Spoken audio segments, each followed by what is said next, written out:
Well, it's time for Focus 50 Plus, and we are talking today about decrease. Good morning. Good morning. No, I'm delving to them right too. in. Decreasing quality of life as we age. Right. So it's very interesting this week. I had a lady come up to me on the street corner and say, periodically you talk about quality of life. Right. I'm beginning to think I'm more confused about that. When I first retired, I just coasted. And now I'm so busy, I'm not actually having a very good time. What on earth does quality of life mean? Okay, so especially decreasing quality of life. And decreasing quality of life, well, there's a myth around that too. So let's just talk for a minute about some of the myths about quality of life. The first of which is it goes down as we're older. Okay.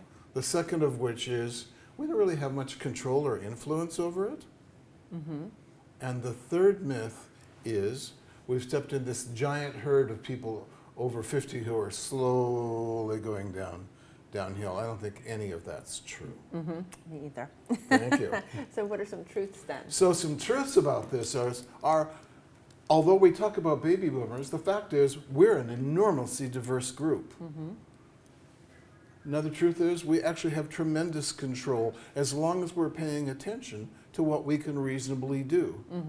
And then the third truth actually is that it's very important, to keep and stay curious. Because I think curiosity is one of the major ingredients in higher quality of life later in our lives. I agree with you there. So what do we do to kind of keep that going then? So one of the really important things to understand about curiosity is it just doesn't happen for most of us. We actually have to work at it a bit, and sometimes it's kind of hard work. It's so easy to hang out with the same people and do the same things and get ourselves overbooked because there's this notion that if I'm busy, I'm happy. I actually said to this lady, so you're overbooked.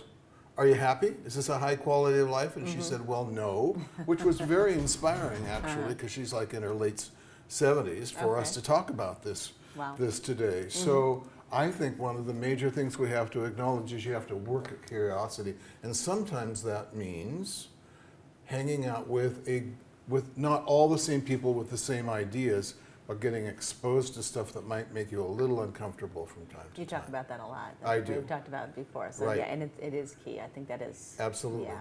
All right. Well, absolutely. Thank you so much. You're welcome. All right. Look forward to seeing Good. you next week. See you next week. All right. We'll see you guys right after the break. Stick around.